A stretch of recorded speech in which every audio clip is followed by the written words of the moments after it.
There is a vote on record, Council Session 7441, Cycle 889 of the Unified Age, that most species have quietly agreed never to discuss in public.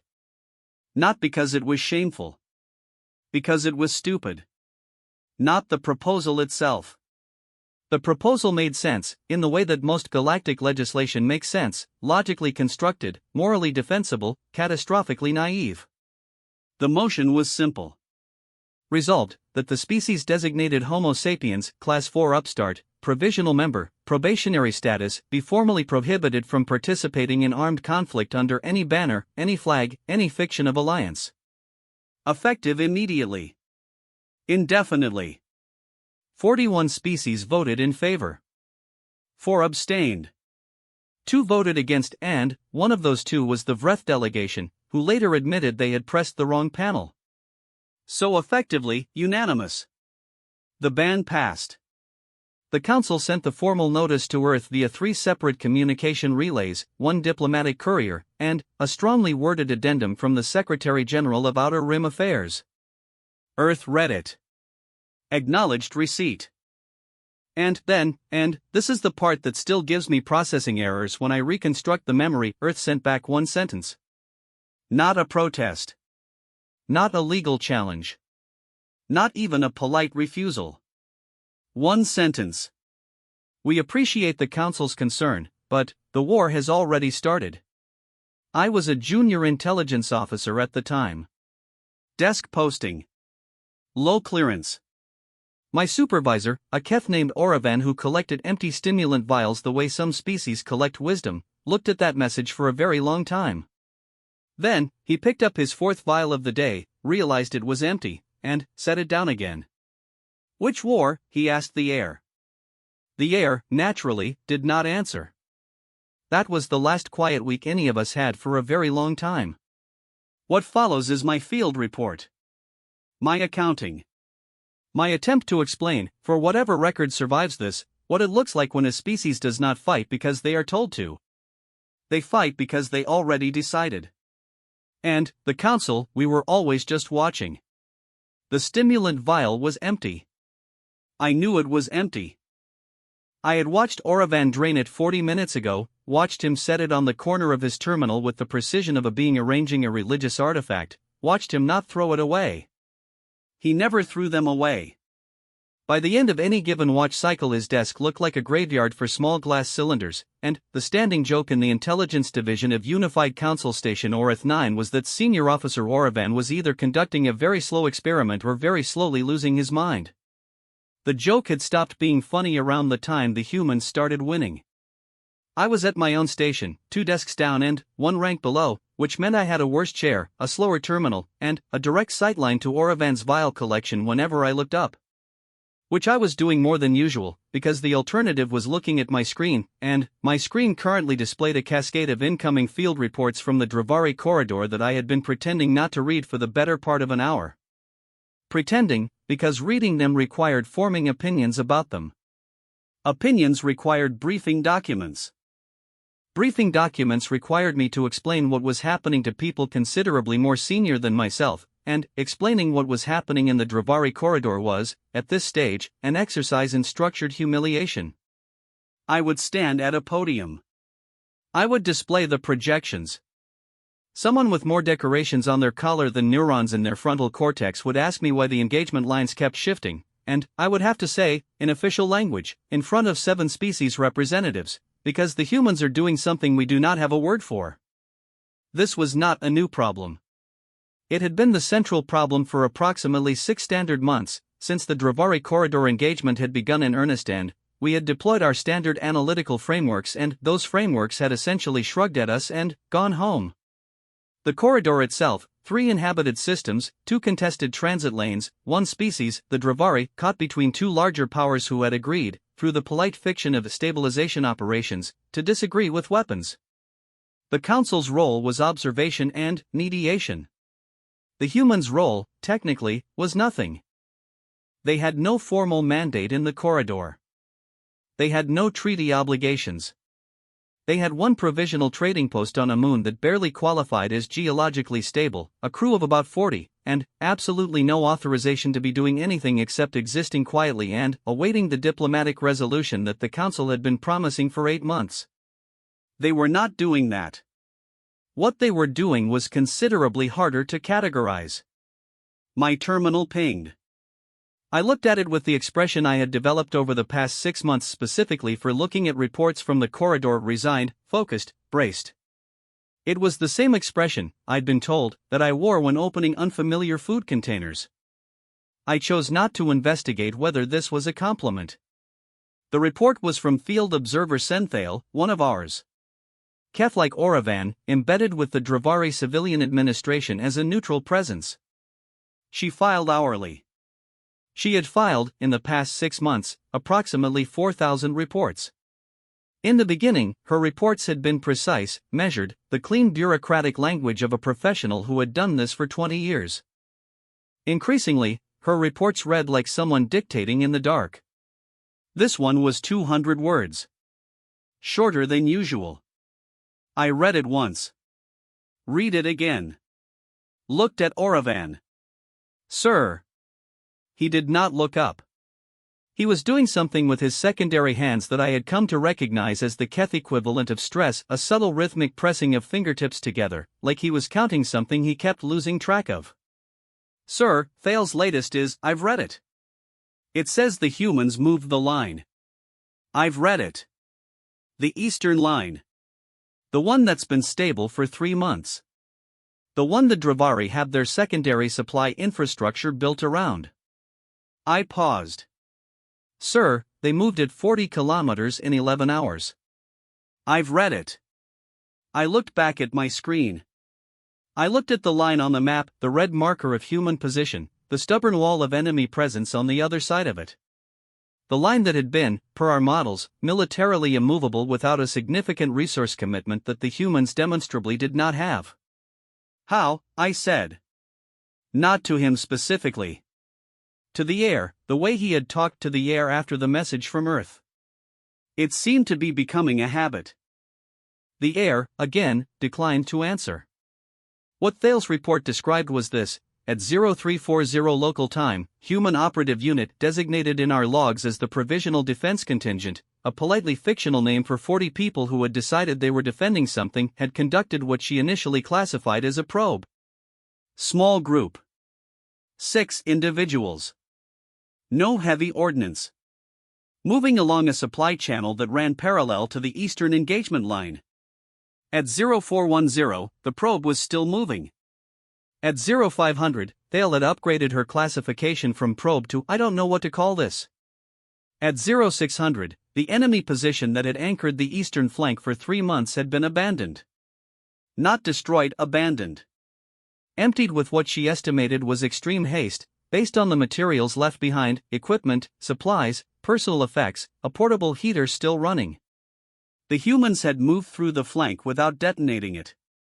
They had moved around it, through terrain that our models had classified as impassable, not because of enemy presence, but because of geography.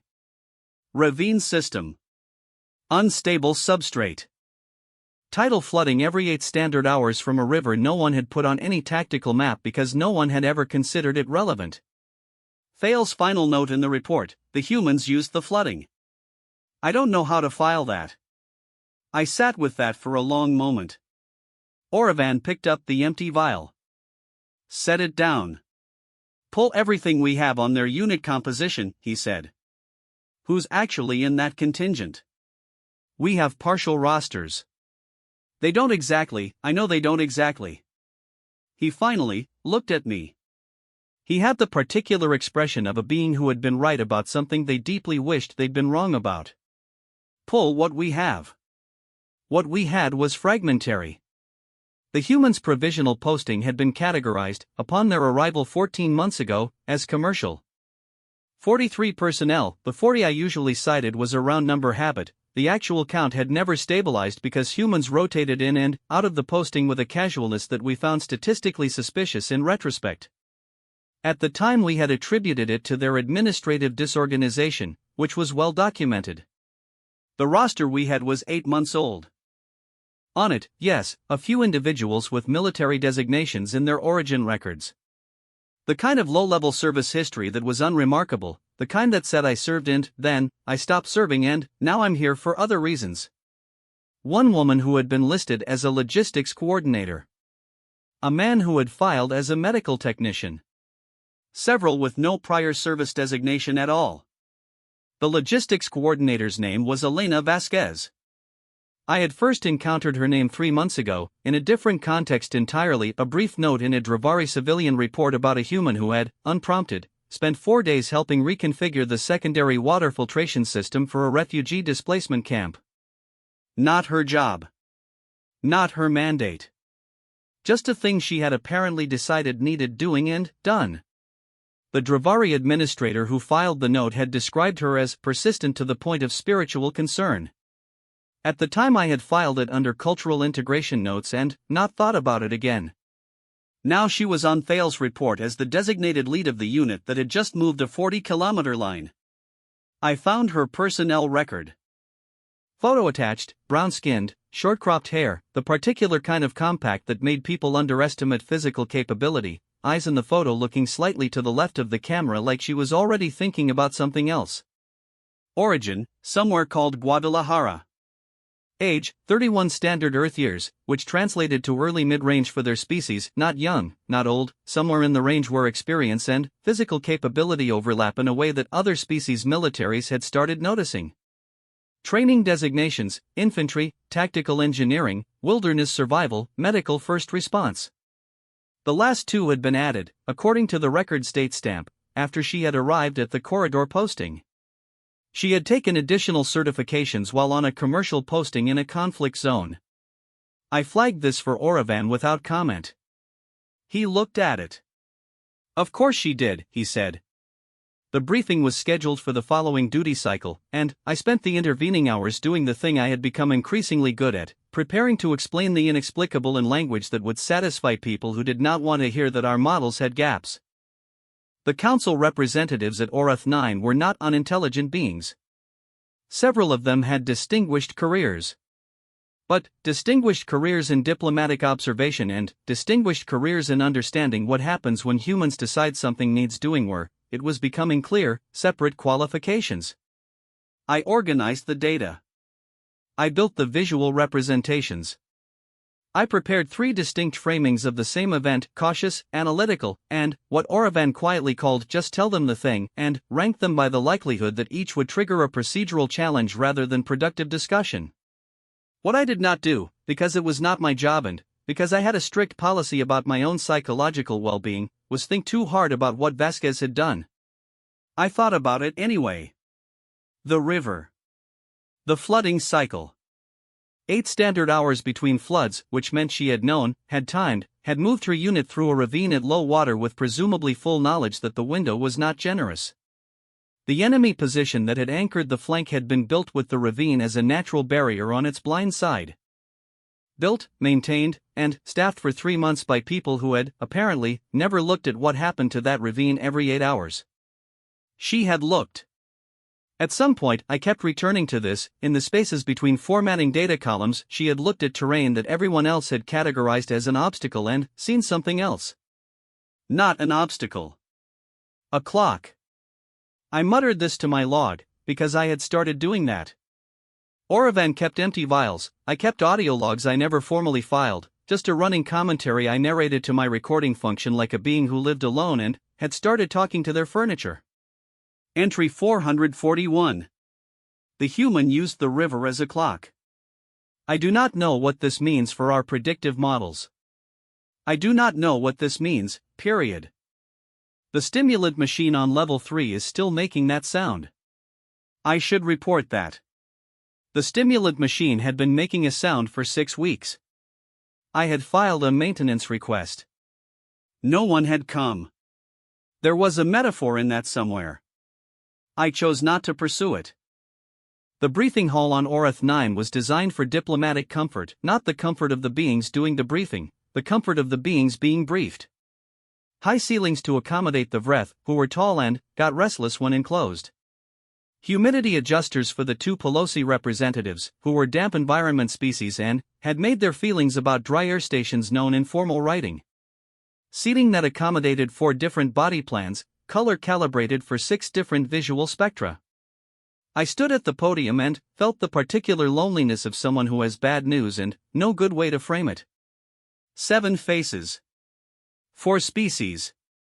Various levels of engagement. The VREF delegates were attentive in that large-eyed, head slightly tilted way of theirs that always looked like concern and sometimes was. The two Pelosi had their translation interfaces active, which meant they were taking notes, which meant this was going in a formal record somewhere. Ambassador Sareth of the KEF Directorate, the senior diplomatic presence on the station and, technically Orevan's superior, sat with her hands folded in a posture that said, "I have already decided what I think and I would like you to confirm it." She was going to be the problem. "The situation in the Dravari corridor has developed," I began. "This is how you say everything has changed in council language." I walked them through the overnight reports. The movement of the Eastern Line. The terrain analysis. The river, the flooding cycle, the empty enemy position still warm from a heater. I kept my language measured, technical, the neutral voice of an analyst who was reporting facts and not, for instance, quietly losing confidence in everything he thought he understood about conflict dynamics. Sareth waited until I had finished. "Then, the human contingent has exceeded its mandate." "The human contingent has no formal mandate in the corridor," I said carefully. "They have a commercial posting authorization, which does not authorize military operations," she said, at exactly the speed of someone who had prepared this sentence. "The provisional posting authorization is explicit. No armed engagement. No tactical coordination with Dravari forces. They are there to trade. If they are conducting field operations, they are in violation of their posting terms. With respect, Ambassador, we should recommend immediate withdrawal." She said it the way you close a door, clean, final, without malice. "Just ended. And formalize the notification we've already sent." The council voted on this. The humans are banned from conflict operations in the corridor and in all active zones until their membership status is reviewed. A beat. One of the VREF delegates, the younger one, I had never learned his name, he was always just the other VREF, shifted his weight. "The notification that they already received." Sareth looked at him. "The one," he continued, with the tone of someone raising a point he's aware is unwelcome, "that they responded to by saying the war had already started." Which it had not. The Dravari engagement is a council-mediated conflict resolution process, not that the Dravari civilians disagree with that classification, I said. The silence was the specific kind that happens when a junior officer says something accurate at the wrong moment. Orevan, who was standing at the back of the room, he always stood at the back, I had come to think it was so he could leave quickly if necessary, picked up an empty vial from his pocket that he had apparently brought with him and looked at it for no clear reason. "What is the current civilian casualty count?" the young VREF asked. I answered. I had the number. I had all the numbers, I always had all the numbers, I put them in the reports, they went into the reports went into the formal record and sat there being read or not read according to the priorities of the day. The young VREF was quiet for a moment. "And, since the humans began their operations?" I looked at my data. I told him. The number was significantly different. Ambassador Sareth's hands, still folded, did not move. Her expression did not change. But something around her eyes did something I had learned, from 18 months of briefing KEF officials, to read as the place where inconvenience meets principle and principle is starting to lose. "The ban," she said, "is not conditional on outcome." No, I agreed. It is a matter of mandate. Of process. Of the Council's authority to regulate conflict participation for provisional member species. Yes. The humans do not get to decide unilaterally that they are exempt from Council oversight. I said nothing. She was right. That was the maddening part. She was procedurally, legally, institutionally correct. The framework existed for reasons. The reasons were not bad reasons. The Council's authority to regulate conflict participation had been built across 400 years of getting it wrong and, then, building something better, and, we have a rule and, that rule applies, was not nothing. But, Vasquez was in a ravine with 5 other people timing river floods. And, I had just given the young Vreth 2 numbers. The notification to the human posting came from Saratha's office formally, and, from mine in the technical relay that carried it, and, I sat with the transmission in my hands for approximately 2 full minutes before I sent it. The notification restated the ban. Cited the Council's session. Invoked the Provisional Membership Framework. Gave a deadline for compliance response, 4 standard days. I sent it. Then, I sat and, I looked at my screen and, I listened to the maintenance sound from the level 3 stimulant machine and, I thought about a woman from Guadalajara who had taken wilderness survival certification while working a commercial posting in a conflict zone. My log was running. I narrated to it, because that was what I did now. Entry 442. Notification sent. 4-day compliance window. I keep thinking about a heater. The enemy left a portable heater running when they evacuated. That means they left fast, which means something surprised them, which means they didn't know she was coming. 6 people, no heavy ordnance, through a flood window in a ravine that wasn't on any tactical map. They didn't know. 3 months of holding that position and, they built their blind side against a river they never looked at twice. I stopped. She looked at it twice. Entry 442 continued. I don't know why that keeps being the part 1 returned to. 43 people on a commercial posting who looked at someone else's war and decided, I don't know what they decided. I don't know when. I don't know if there was a meeting or a moment or if it was just Vasquez looking at a map one morning and tracing a river with one finger. I don't know. The machine on level 3 is still making that sound. I should really report that.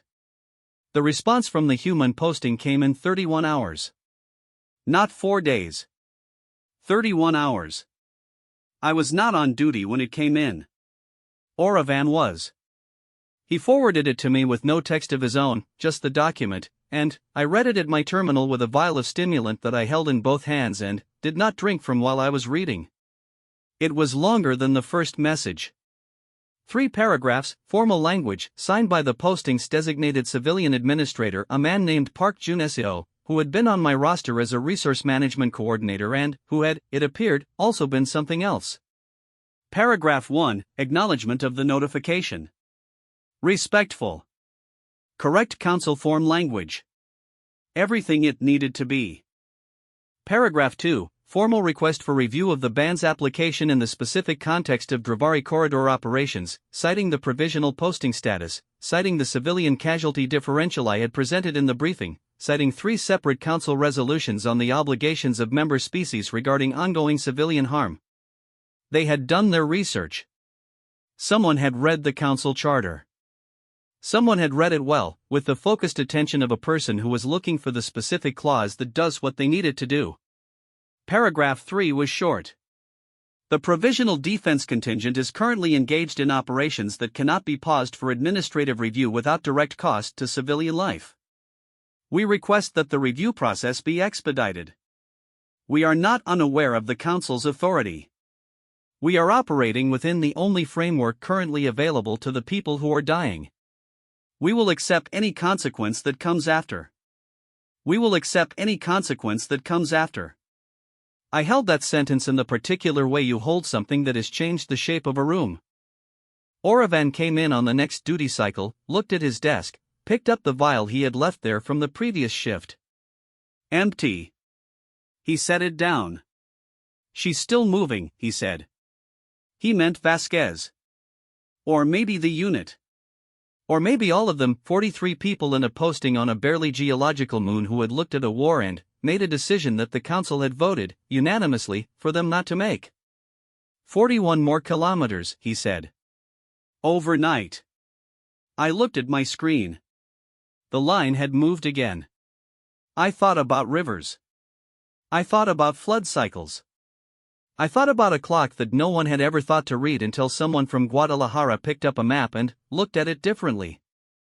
What do we do? I asked. He was quiet for a long time. He picked up another vial, this one from yesterday's afternoon shift, already empty, and turned it over in his secondary hand. "We write the report," he said finally. "That's what we do. We write what happened and we put it in the record." "And the ban?" He set the vial down. "The ban," he said, "is going to require a different conversation." I started writing. Outside, past the station's observation port, the stars over the Dravari corridor were doing nothing differently. They didn't know about rivers. They didn't know about ravines, or flood cycles, or a 3-month stable line that had moved 40 kilometers in a single night. They were just there, the way they had always been, indifferent and permanent. Somewhere in that corridor, Elena Vasquez was looking at a map. I hoped, for reasons I did not entirely understand and did not log, that she was also sleeping. I had a feeling she wasn't. Field observer Senthale filed her report at 0212 local time, which meant she had not slept. I knew this because her previous report had been filed at 0158, which meant the gap between them was 14 minutes, and no one files two substantive field reports 14 minutes apart unless they are watching something happen in real time and cannot decide whether to keep watching or keep writing and are doing both badly. The first report, the human contingent had established a secondary position in the ruins of a Dravari agricultural compound, approximately 3 kilometers behind the current engagement line. Purpose, unclear. Equipment observed, non-standard. She listed what she could see, which was limited, because it was 0158, because there was no moon over this hemisphere tonight, and because, as Thale noted in language that was becoming increasingly unfiltered as the months went on, the humans are operating with a systematic awareness of illumination angles that I find professionally unsettling. The second report, 14 minutes later, she had moved to a different observation position. She mentioned this in a subordinate clause, as though relocating at 0212 to get a better angle on a human operation in the dark was an unremarkable professional adjustment, and she could now confirm that the agricultural compound was being used as a medical facility. I read that word 3 times. Medical facility. Not a supply post. Not a command point. The ruins of a Dravari grain storage building that had been 3 kilometers behind the human line for approximately 6 days was now, at 2 in the morning, a functioning field hospital, and Thale's report listed what she could see through the structural gaps: lighting rigs running off a portable power supply, equipment she tentatively identified as surgical from her observer training, and a number of individuals moving with the specific focus of people who are doing something and cannot afford to do it slowly. She counted them in her report. 12 individuals in the medical compound. Which meant 31 were somewhere else. I briefed Oravan at 0600, which was when he came in, which was when I handed him the first stimulant vial of his day and watched him drain it with the mechanical efficiency of a man who had long since stopped tasting things. Medical compound, he said. Thale is fairly confident. Where did they get the equipment? This was what I had spent the hours between 0212 and 0600 attempting to determine. The human posting had manifested, when they arrived, with the inventory you would expect from a commercial operation: tools, construction materials, the kind of general medical supplies that any long-posting crew would carry, calibrated to their specific species' physiological needs. What Thale was describing was more than that. They built some of it, I said. Or modified. There are 2 individuals on the original posting roster with fabrication designations. 1 mechanical, 1 electrical. Based on Thale's description of the lighting rig and power setup, I think they built a field hospital out of a grain storage ruin using what they brought in a commercial cargo manifest. He did not make it a question. Over approximately 6 days, yes. He looked at the empty vial. What's their medical person's name? I had it ready. Of course I had it ready. I had spent most of the night building individual profiles for every person on the partial roster, because at some point the aggregate picture had stopped being sufficient and I needed to understand them one at a time. It was not a healthy research habit. Oravan had pointed this out once, gently, and I had nodded and continued doing it.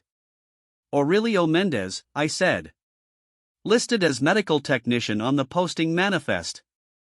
Training records include surgical assistance, field trauma response, and I paused because what came next was strange even in a context that had become consistently strange: veterinary emergency procedures. He has certifications in large animal and small animal emergency care. Oravan looked at me. The Dravari are a non-humanoid species, I said. Their physiological profile doesn't match human medical training. But there are apparently overlapping techniques between human field trauma work and certain veterinary applications that he applied animal medicine to an alien species. He adapted it. Based on what Thale can observe. He's been treating wounded Dravari civilians for approximately 3 weeks. The silence had a specific texture. The kind you get when something has been happening for 3 weeks and you are only now understanding its full outline. What's his success rate? Oravan asked. We don't have that data. Get it? I already knew I wouldn't be able to get it cleanly. The Dravari Civilian Administration wasn't sharing medical outcomes with our station, and asking them directly would require explaining why I wanted to know, which would require explaining what I was doing, which would require a level of transparency about my current unofficial research that I was not ready to have with my superiors. But I flagged the request in my system and turned back to the larger question. 31 people. Not in the medical compound. Somewhere in the geography between the compound and whatever the current shape of the engagement was. I pulled Thale's map overlays. I pulled the terrain analysis from the river operation 4 days ago. I pulled every observation note she had filed in the past 2 weeks and spread them across my secondary display in chronological order and did what I had been doing for 6 months. I tried to see the pattern. The pattern, when it emerged, was not what I expected. I had been looking for military logic. Tactical progression. The kind of clean geometric thinking that fills strategy texts. Hold this, take that, press here when the flank is exposed. That was the architecture of conflict as our models understood it. It was not, I was slowly accepting, the architecture of what Elena Vasquez was doing. What Vasquez was doing, what all 31 of them were doing, in fragments across Thale's observations, was more granular. More local. More specific in a way that kept defeating my attempts to zoom out and see the whole. Here, 2 individuals, identified in Thale's visual record as a man and woman whose names I had cross-referenced to the posting roster as a construction worker and a cook, had spent 4 days reinforcing the structural supports of a Dravari community shelter 3 kilometers from the engagement line. Not fortifying it militarily.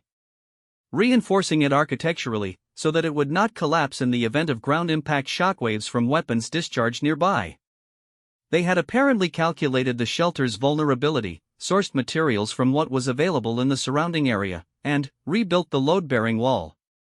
A cook and a construction worker. There, in Thale's Day 3 observation log, 3 humans had spent 7 hours in what she described as active conversation with a group of Dravari farmers who had refused to evacuate their land. Thale had not been close enough to record the content. What she observed was this: the humans arrived, sat down in the manner that indicated extended non-urgent exchange, and did not leave for 7 hours. At the end of that time, the farmers began packing. 3 humans. 7 hours. They had talked 43 Dravari civilians into leaving a position that 3 months of Dravari administrative notices had failed to move. And there, Vasquez herself, in a notation from 6 days ago that I had not fully understood until now. Thale had observed her at the perimeter of what would become the medical compound, standing alone with a map and what Thale described as one of the flat rectangular personal computing devices the humans carry. She had been standing still for an estimated 40 minutes. Not doing anything visible. Just standing, looking, occasionally touching the map or the device, occasionally looking up at the surrounding landscape. At the time, Thale had filed it under observation of human behavioral routines. Now, looking at everything that had come after that 40 minutes, the compound, the hospital, the shelter reinforcements, the evacuation conversations, the river operation, I understood that she had been doing something. She had been planning. Not a plan. Not a battle plan in the way that I had been trained to recognize and categorize. Something more like a web. A structure that touched everything and looked, from any single vantage point, like nothing in particular, until you pulled back far enough to see that all of it connected. I filed none of this.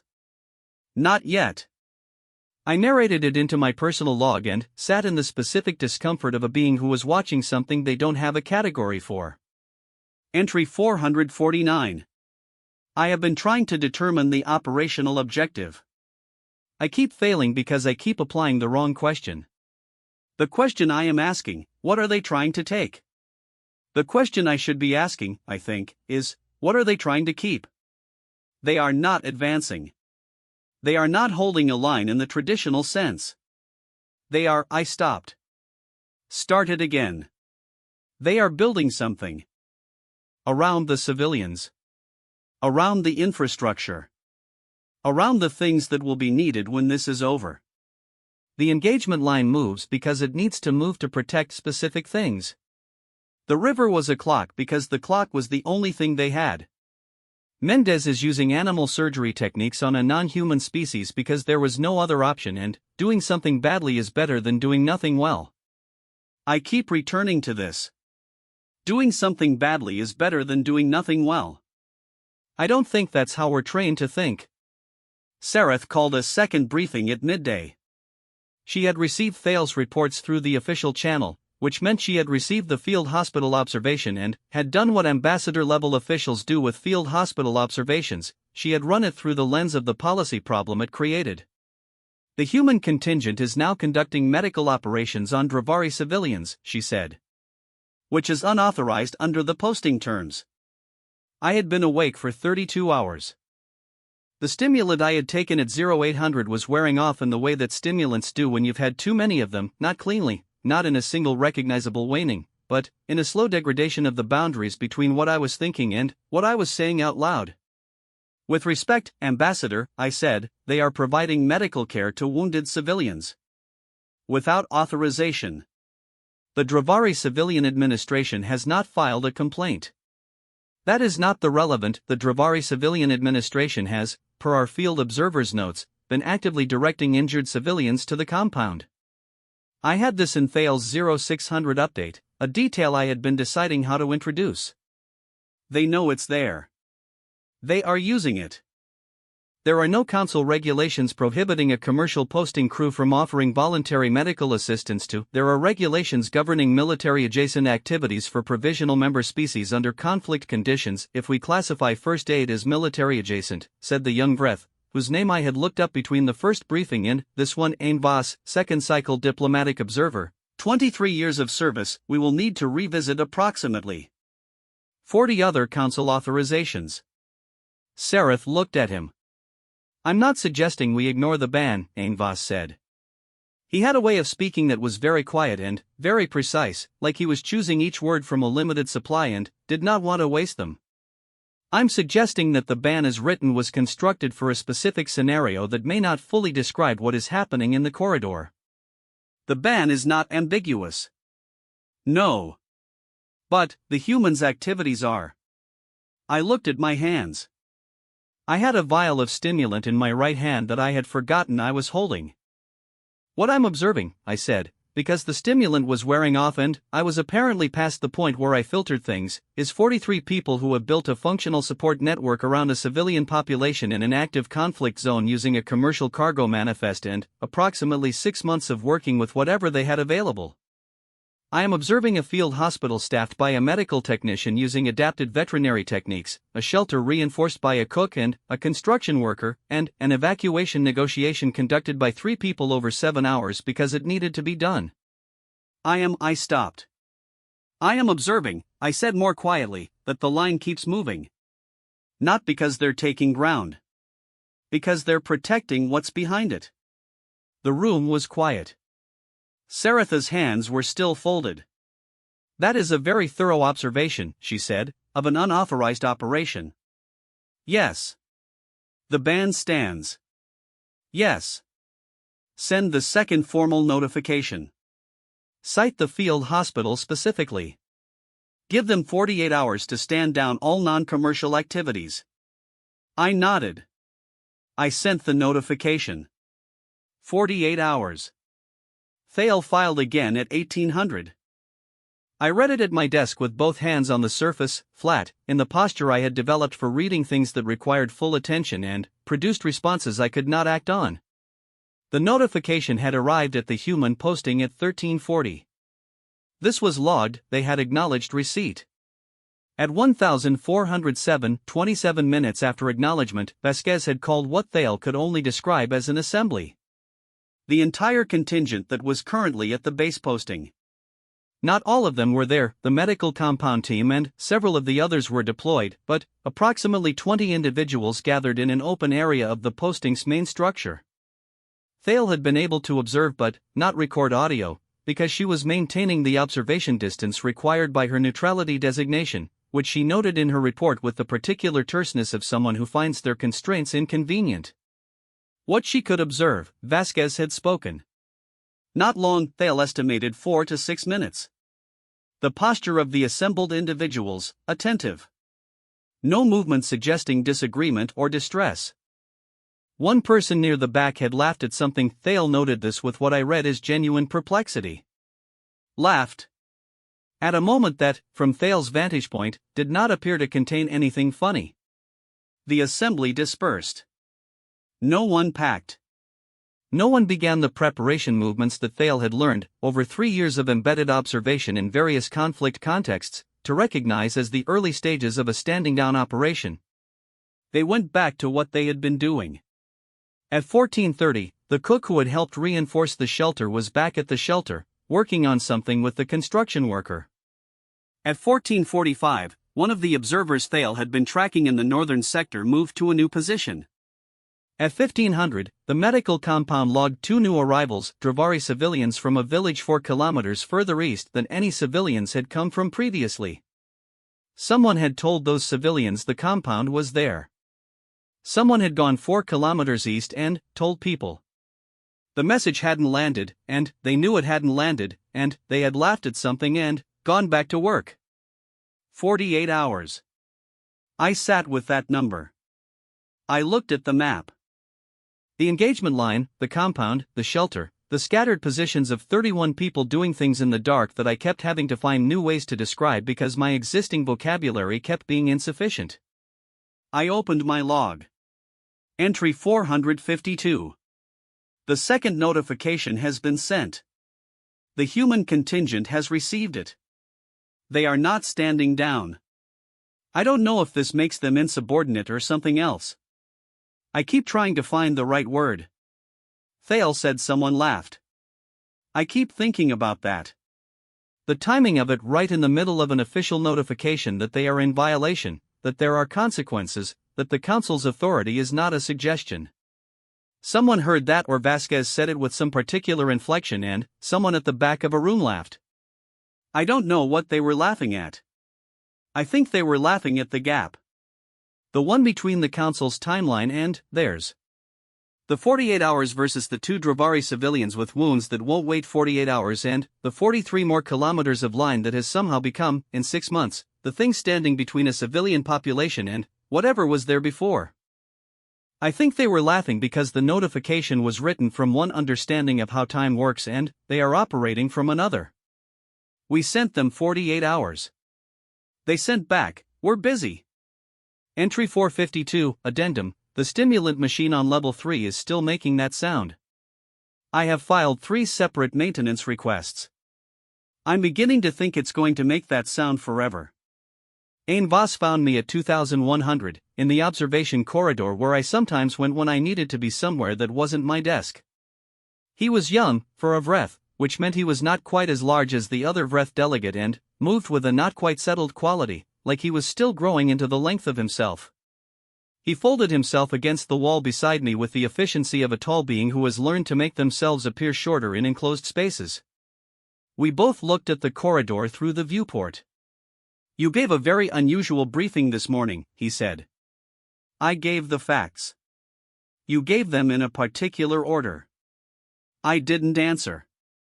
The medical facility. The shelter. The evacuation. He was quiet for a moment. You wanted us to see it as a system. I wanted you to see what's in the reports. Yes. He settled his weight. I've been reading the reports. All of them. Back through 6 months. He paused. There's a woman in the records, in Thales' very early notes, who spent 4 days on a water filtration system. Vasquez. Same one who moved the line. Yes. He was quiet again. Outside, the stars. The council built the ban in response to a different problem, he said finally.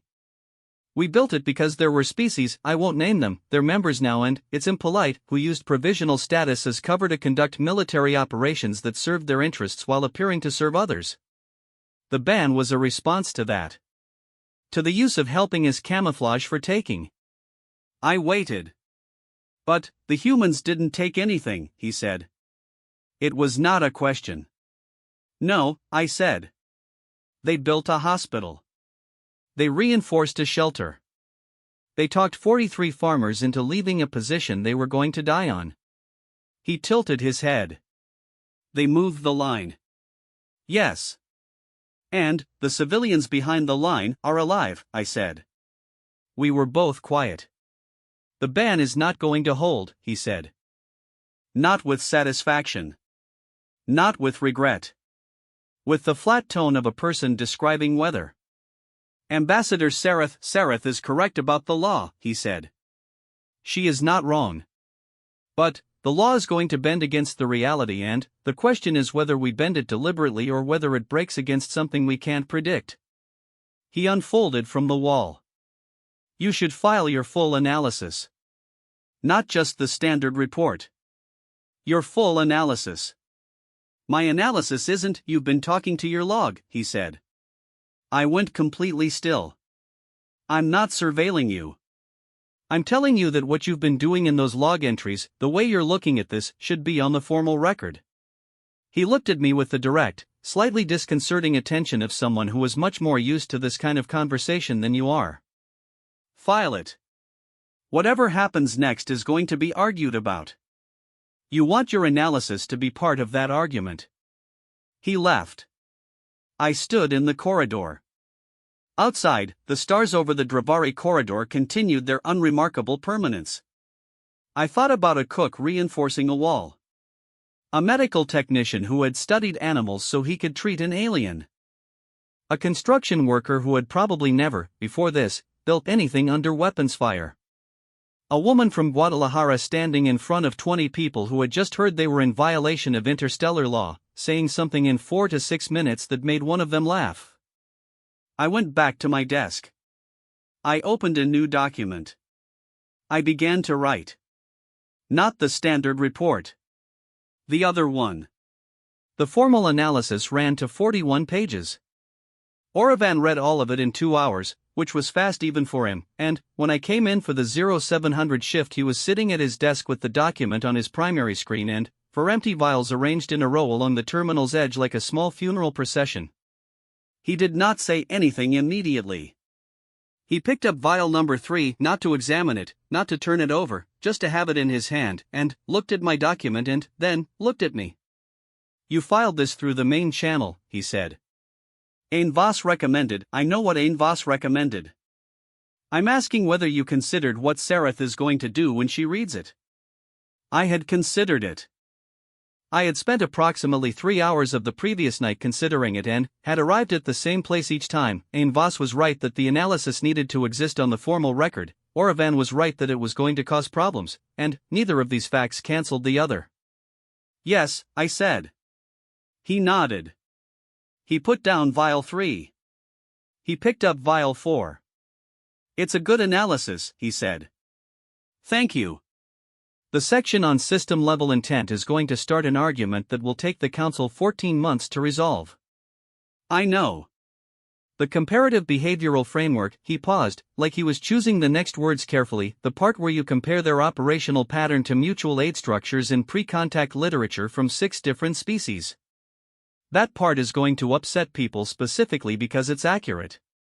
I said nothing. He set down vial 4. I'm going to put my name on it, he said. I looked at him. Co-authorship, he said. Senior officer attestation. It goes through with my designation attached. He was looking at the screen, not at me. I should have been writing it. Ambassador Sareth called the third briefing at 1100. She had read the analysis. I knew she had read it because of the specific way she did not look at me when I entered the briefing hall, the precise 30 degrees to the left of directly at me, which in Keth facial politics was how you acknowledge that someone has made your day substantially more complicated without giving them the satisfaction of appearing bothered. I sat in my seat. Oravan stood at the back. His pockets were empty, he had apparently run out of vials to bring, which I was choosing to interpret as either a good sign or evidence that this meeting was going to be short. Ain Voss was there. And both Pelosi delegates. And, which was new, two individuals I did not recognize, Vreth, older, with the dark collar trim that indicated senior diplomatic rank. They had not been on Orath 9 when the previous briefings happened. They had arrived, per the transit logs I had checked this morning, at 0340. Someone had called them. Sareth began with the notification status. The second notification had expired at 1000. The human contingent had not stood down. We are in an enforcement posture, she said. The question before this body is the mechanism. Mechanisms, in council language, meant consequences.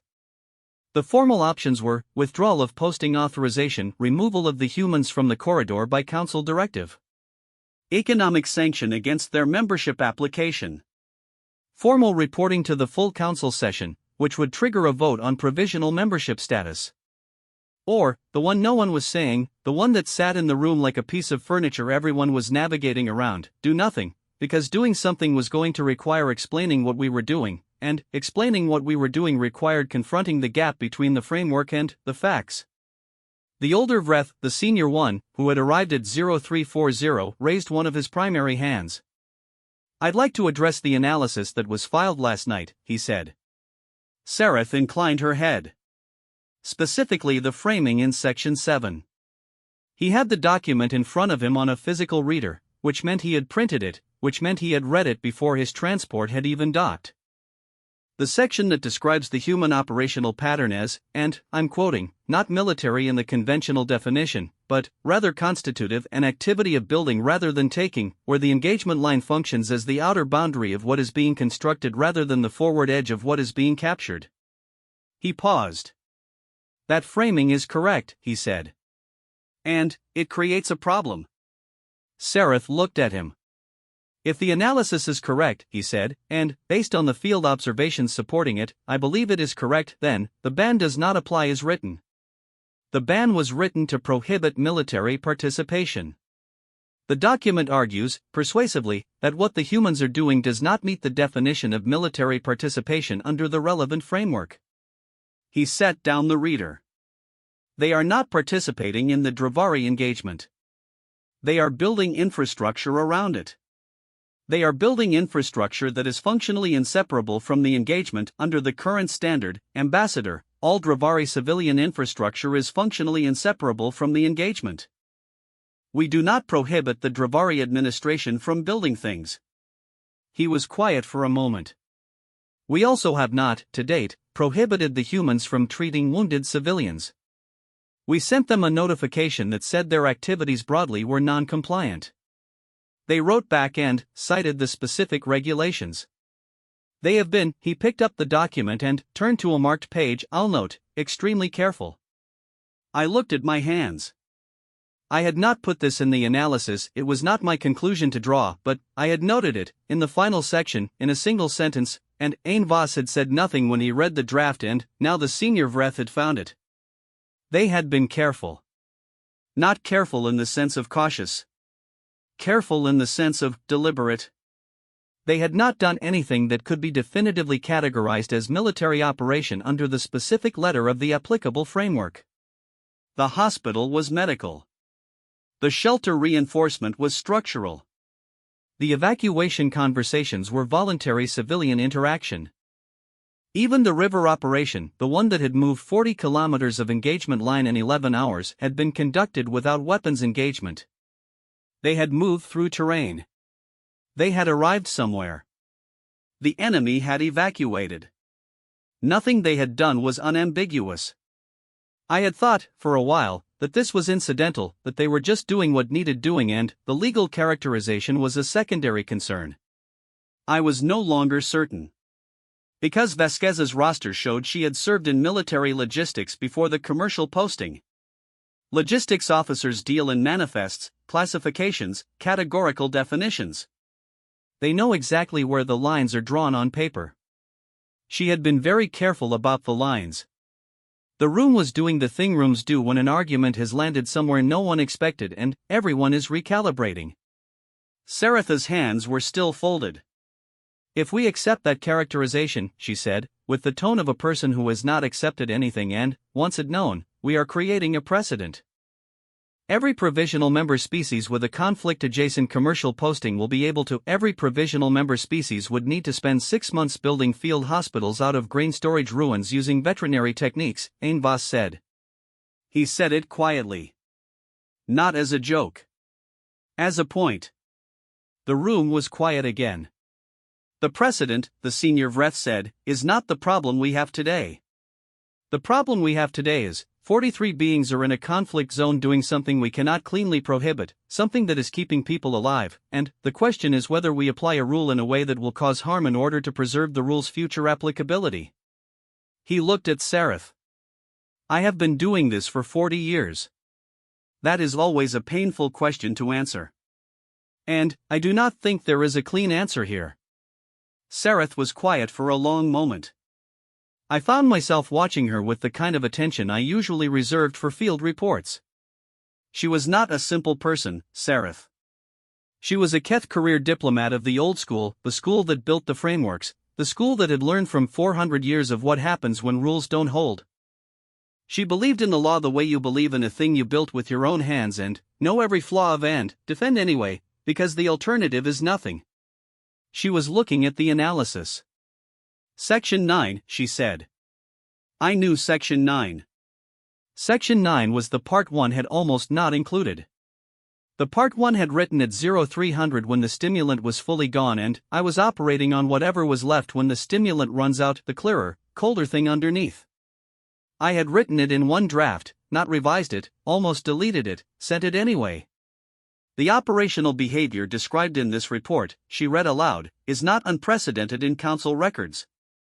It matches, to a degree that warrants formal notice, the documented activity patterns of 6 other species during early conflict engagement periods, species that are now full Council members, whose provisional status conflicts were resolved in their favor, and whose current diplomatic standing was built in part on actions taken during that period that were, at the time, non-compliant with applicable frameworks. The question of whether the human contingent's activities constitute a violation or a precedent depends entirely on which future we are looking at when we answer it. She put down the document. You are asking me, she said, to the room but, mostly to Oravan and me, to consider that the ban is wrong. I am asking, Oravan said, and it was the first time he had spoken in the briefing, and everyone adjusted slightly, because he had that quality, that we consider whether the ban as applied in this specific context achieves the outcome it was written to achieve. A long silence. Sarath looked at the table. I need 12 hours, she said. She got up and left. Thale filed at 1600. I read it with the particular attention of someone who has been watching the same scene for 6 months and has learned to find meaning in small things. The report was factual. Precise. Thale at her most professional, which was the mode she reached for when she was describing things she didn't know how to feel about. The engagement on the northern sector had shifted. Enemy forces had begun a probe, not a major action, not a significant push, but a probe, the kind that tests what's there. The kind that, 4 months ago, would have reached civilian settlements in the northern cluster within approximately 3 hours. The probe had stopped. Not because of human weapons engagement. There had been no weapons engagement. What the probe had encountered, per Thale's observation, was a series of positions. Small. Scattered. Occupied by a small number of individuals who were, per her visual identification, human. They had not fought. They had been there. Thale's clinical language struggled slightly with this section. The human presence at strategic points appeared to function as a deterrent without active engagement. I am unable to categorize this under standard tactical frameworks. The probe withdrew after approximately 40 minutes. I cannot identify the cause of withdrawal with certainty. I can confirm no weapons were discharged. 6 people in strategic positions who had not fought, and a probe had withdrawn. I sat with this for a while. There was something in it that I kept trying to hold still. Not the military significance that was there, and it was real, but it was not the thing I was circling. The thing I was circling was smaller and harder to name. They had been there. Just present. Occupying positions. Visible. And the calculation on the other side, someone looking at a map, someone looking through optics, someone counting and assessing and deciding, had come out to not worth it. 6 people had changed a calculation without firing a shot, because the calculation included the knowledge of what was behind them, and what was behind them was a hospital and a reinforced shelter and 43 kilometers of moving line and the memory of a ravine that became a clock, and the calculation said it must have said these people do not stop. The probe withdrew. I narrated into my log and did not try to be analytical about it. Entry 461. They just stood there. And it worked. I keep thinking about the word deterrence. We have a whole framework for deterrence. It's about weapons and capacity and demonstrated willingness to use force. What happened today doesn't match the framework. What happened today is, someone looked at 6 people standing in the dark and saw everything behind them. All of it. The hospital, the shelter, the evacuations, the river. The whole thing. And said no. I don't know what word fits that. The maintenance crew finally fixed the level 3 stimulant machine. It's not making the sound anymore. I don't know how I feel about that. Saratha's 12 hours expired at midnight. She had not sent a message.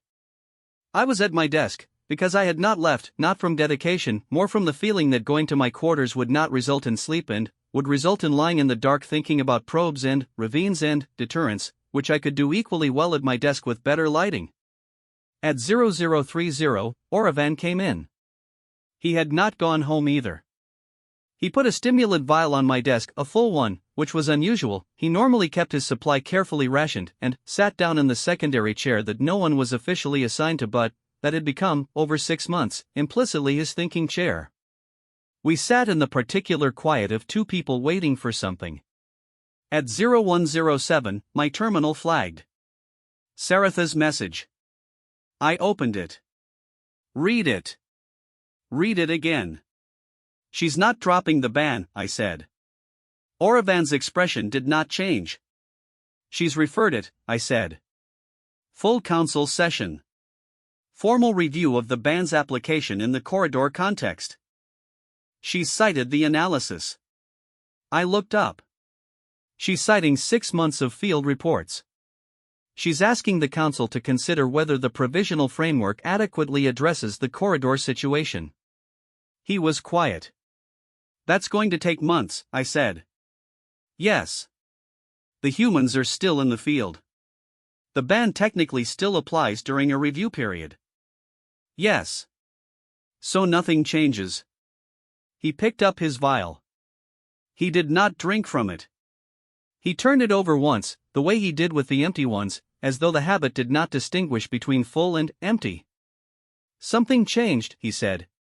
I looked at him. She could have issued the enforcement directive. Pulled their posting authorization. Triggered the membership review. He set the vial down. She didn't. She referred it. He paused. In 41 years of working under various forms of Ambassador Sarath, I have never once seen her not do the thing she believed the law required. I sat with that. She read Section 9, I said. She read Section 9. Outside, the stars. The same stars, the same corridor, the same immovable ancient light of distant things that do not know anything about what is happening beneath them. I thought about Vasquez standing in front of 20 people for 4 to 6 minutes. The one person who laughed. I thought about Mendez adapting animal surgery for alien physiology because the alternative was doing nothing. I thought about a cook and a construction worker looking at a wall and deciding, without anyone telling them to, that it needed to be stronger. What happens now? I asked. The review takes months, Oravan said. The humans continue operating. The line continues moving. The civilians continue being alive who would not be alive otherwise. The council argues about whether the framework covers it. He picked up the vial again. And, somewhere in the corridor, that woman from Guadalajara is standing in front of a map right now doing the thing she does. Looking at it twice, I said. Looking at it twice, he agreed. He drank the stimulant. We sat in the quiet together for a while, two beings in a room full of reports and empty vials and the specific kind of certainty that is not certainty at all but is as close as you get when the frameworks you were trained in are still true and no longer sufficient. The council would have its review. The arguments would be made, formally, by people more qualified than me. And, in the Dravari corridor, 43 people would continue doing the thing that did not fit the category, the thing the ban had tried to stop 16 weeks ago and had simply not. I opened my log. Entry 462. The review is called. Sereth referred it. Oravan says something changed. I think he means, she saw it. The thing that's hard to see from the outside. The way 43 people can be present in a conflict and not be fighting it. The way a line can move without anyone advancing.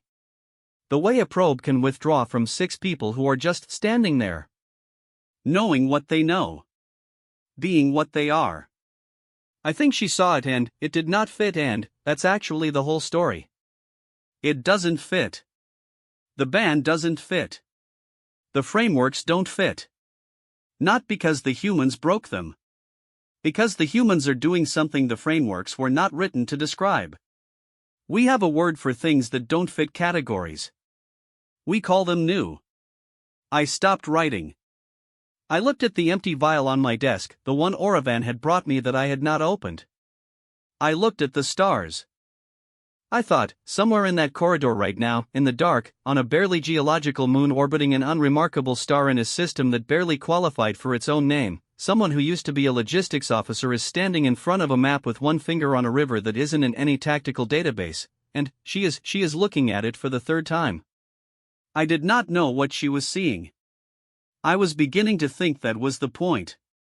Council Intelligence Division, Station Orith 9, Senior Officer Oravan, co-signed, Officer Velsat Rena, Field Report Archive, Dravari Corridor Engagement, Cycle 889, Status, referred to Full Council Review, Session 7442, Classification, Active Ongoing, End of Part 3, Note appended by Officer Velsat Rena, Personal Log, not for formal record. The Level 3 stimulant machine started making the sound again. I have not filed a maintenance request. I think I'm going to let it go.